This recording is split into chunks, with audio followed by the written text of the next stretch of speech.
Hello दोस्तों, जय हिंद। मैं आप लोगों के बीच dot net full stack developer का पूरा कंटेंट लेकर के आया हूँ। बहुत सारे ऐसे लोग हैं जो एक dot net full stack developer बनना चाहते हैं। वो मेरे हर एक वीडियो को देखें, उनमें इनको हर एक टॉपिक कवर करवाई जाएगी। एक dot net full stack developer बनने के लिए कौन कौन से टॉपिक उनको पढ़ना है, वो सभी टॉपिक्स हमारे इस चैनल पे कंप्लीट करवाई जाएंगे। स्टेप बाय स्टेप, एक लेक्चर के बाद दूसरा लेक्चर आपको बताया जाएगा। कहीं भी किसी भी प्रकार का एक छोटी सी टॉपिक भी मिसिंग नहीं होगी। बस आप लोग हमारे साथ बने रहिए। तो आइए शुरुआत करते हैं बिना टाइम वेस्ट किए हुए। तो हम ये बताना चाहते हैं आपको कि dot net full stack developer में बनने के लिए असल में हमें करना क्या क्या चाहिए, हमें कौन कौन सा टॉपिक कवर करना है। तो आइए हम बात करते हैं एक dot net full stack developer बनने के लिए हमारे कंटेंट कौन कौन से होते हैं। तो कुल देखा जाए तो टोटल 8 कंटेंट होंगे, जिसमें सबसे पहले आपको पढ़ाया जाता है सी सैप।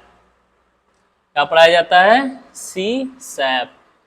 सी सैप कंटेंट का पूरा लेक्चर आप मेरे सी सैप वीडियो प्लेलिस्ट में देख सकते हैं।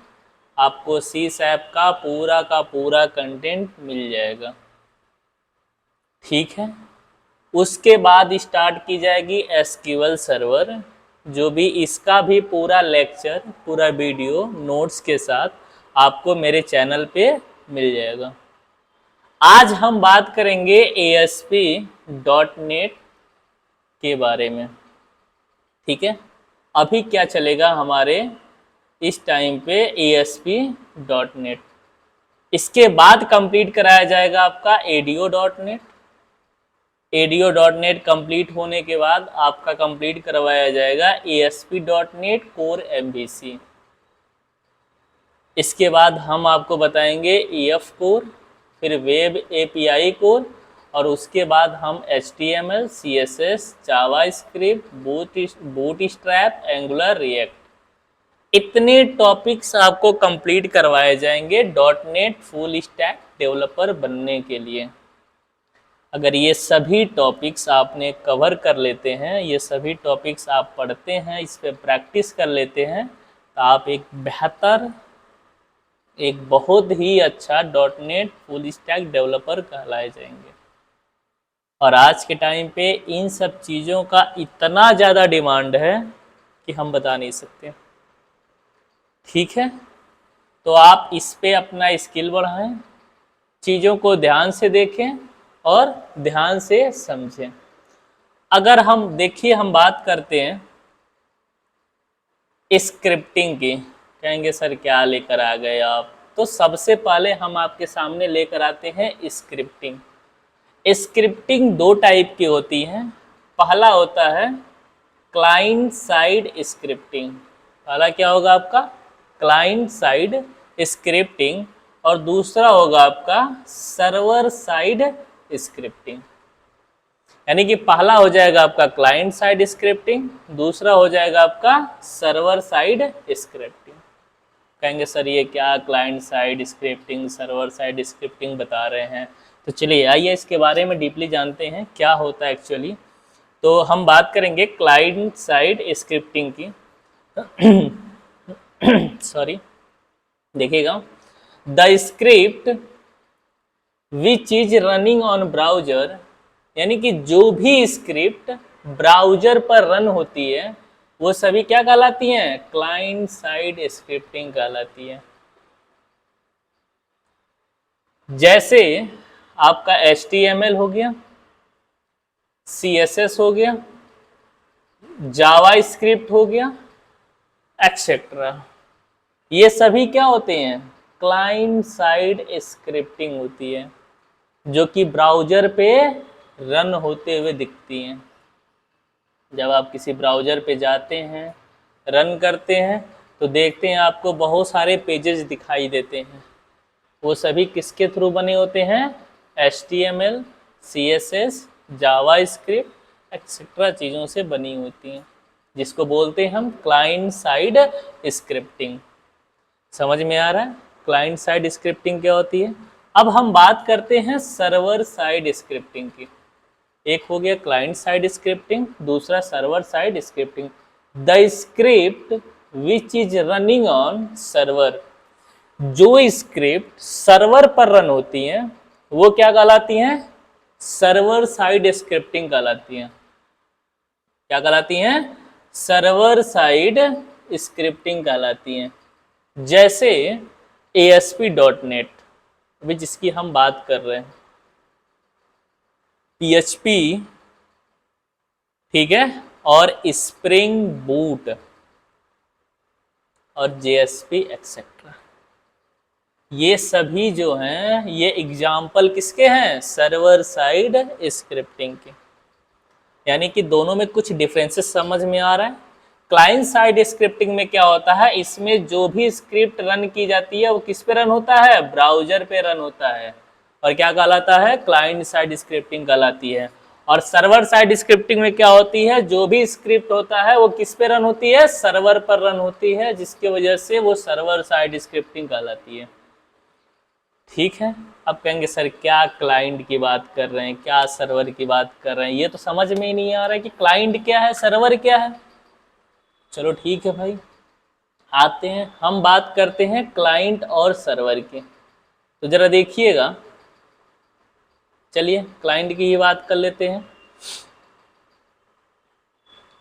तो क्लाइंट क्या होता है, देखिएगा जरा ध्यान से, क्लाइंट क्या होता है। लिखेंगे client is an application which is used by and user. Client क्या है? यह एक एप्लीकेशन जो कि किसके द्वारा यूज की जा रही है? एंड यूजर के द्वारा यूज की जा रही है। Client can application is typically a browser, यानी जो क्लाइंट एप्लीकेशन होता है वो किसके जैसा होता है?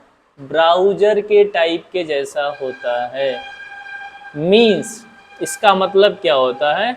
गूगल क्रोम, क्या हो गया? Google Chrome browser, as browser, safari browser, Firefox browser etcetera, ये सभी क्या है? ब्राउजर है। क्या है ये सब ब्राउजर हैं, और इसको बोलते हैं क्लाइंट एप्लीकेशन। समझ में आ रहा है? We are making request to the server, हम क्या करते हैं? हमेशा सर्वर से रिक्वेस्ट करते हैं, किसके थ्रू? ब्राउजर के थ्रू।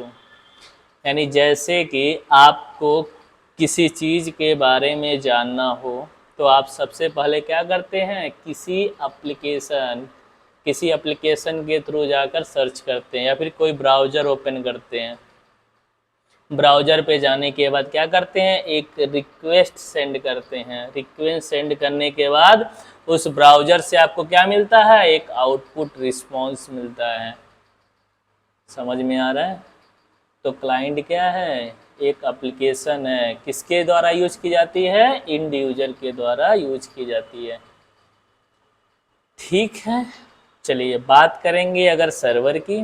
तो सर्वर क्या है? एक फिजिकल कंप्यूटर जैसा होता है। क्या है? एक फिजिकल कंप्यूटर जैसा है, which is used in your network या फिर internet, which response to your request, जो क्या करता है? आपके रिक्वेस्ट का रिस्पॉन्स करता है, and send response back to the client, और ये क्या करता है? आपको रिक्वेस्ट बैक आपको रिस्पॉन्ड करता है।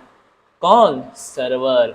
यानी कभी भी आप जाते हैं गूगल क्रोम पर, कुछ सर्च करते हैं, सर्च करने के बाद जो आपको रिस्पॉन्ड करता है, यानी ब्राउज़र पे जो आपको रिस्पॉन्ड करता है या फिर जो आपको आउटपुट देता है, वो क्या कहलाता है? सर्वर कहलाता है। ठीक है। ऑन दिस फिजिकल कंप्यूटर इस फिजिकल कंप्यूटर यानी सर्वर को हम क्या करते हैं, इंस्टॉल करते हैं सम सॉफ्टवेयर, जैसे कुछ ऐसे सॉफ्टवेयर हैं जैसे वेब सर्वर के फॉर्म में, एप्लीकेशन सर्वर के फॉर्म में, डेटाबेस के सर्वर के फॉर्म में हम क्या करते हैं, इंस्टॉल करते हैं अपने लैपटॉप, कंप्यूटर, अदर डिवाइसेस में। दीज आर कॉल्ड सॉफ्टवेयर्स, ये सभी क्या होते हैं, सॉफ्टवेयर्स होते हैं, which are installed on physical server, ये सभी किस में इंस्टॉल होते हैं, फिजिकल सर्वर पर इंस्टॉल होते हैं। आइए थोड़ा इसका बेसिक समझते हैं। रिक्वेस्ट क्या हो गया आपका, रिक्वेस्ट का मतलब कोई ब्राउज़र हुआ जहाँ से आप रिक्वेस्ट करते हैं। अब रिक्वेस्ट करेंगे तो ये कहाँ जाएगा, सर्वर के पास जाएगा, कहाँ जाएगा, सर्वर के पास जाएगा, और सर्वर आपको क्या करेगा, रिस्पॉन्स करेगा। लेकिन इसके बीच में एक मीडिएटर का काम करता है, लेकर जाने और लेकर आने वाला, जिसको क्या बोलते हैं, प्रोटोकॉल कहते हैं, HTTP प्रोटोकॉल, जिसका फुल फॉर्म होता है हाइपरटेक्स्ट ट्रांसफर प्रोटोकॉल। ये बंदा क्या करता है, आपका जो भी रिक्वेस्ट होगा ब्राउज़र से, जो भी रिक्वेस्ट उसको मिलेगा वो क्या करेगा, लेकर जाएगा किसके पास, सर्वर के पास लेकर जाएगा, और सर्वर से उसको एक रिस्पॉन्स मिलेगा, किसके थ्रू, HTML के थ्रू, और जो कि किसको दिखाई देगा, ब्राउज़र पे आकर के दिखाई देना शुरू हो जाएगा। ये भी कौन करेगा, HTTP यानी कि हाइपरटेक्स्ट ट्रांसफर प्रोटोकॉल का ही काम होगा, उस रिस्पॉन्स को भी कहाँ लेकर आना, ब्राउज़र के पास ला करके शो करना, दिखाना। अब कहेंगे सर ये HTTP क्या है, यह एक प्रोटोकॉल है, HTTP क्या है, एक प्रोटोकॉल है, विच इज यूज, ये क्या करता है, यूज होता है किसमें, इंटरैक्ट करने में, किसके किसके बीच में, with server to client and client to server, यानी कि ये इंटरैक्ट करने में मदद करता है सर्वर से क्लाइंट और क्लाइंट से सर्वर के बीच में। कौन, हाइपरटेक्स्ट ट्रांसफर प्रोटोकॉल, जिसको बोलते हैं HTTP। समझ में आ रहा है। एक मान लीजिए एक बंदा क्लाइंट इधर बैठा हुआ है जो कि ब्राउज़र पे जा करके कुछ रिक्वेस्ट सेंड कर रहा है, दूसरा एक सर्वर बैठा हुआ है जो कि आपको रिस्पॉन्स करने के लिए बैठा हुआ है। अब इनके बीच में एक बंदा चाहिए जो यहाँ से उठा करके, एक ब्राउज़र से उठा करके लेकर जाए सर्वर के पास, जिसका काम करता है HTTP प्रोटोकॉल। अब रिस्पॉन्स जैसे ही वहां से क्रिएट होती है, उस रिस्पॉन्स को फिर दोबारा से ब्राउज़र या फिर जो भी रिक्वेस्ट भेजा था क्लाइंट के पास लेकर के आना होता है। वो भी काम कौन करता है, HTTP प्रोटोकॉल्स। ठीक है, यहाँ तक समझ में आए। अगर कोई चीज़ इसमें नहीं समझ में आई हो तो प्लीज़ मुझे कमेंट करिएगा, और मेरे अगले लेक्चर का, अगले टॉपिक का वेट कीजिएगा। धन्यवाद। ठीक है, टाटा, बाय बाय।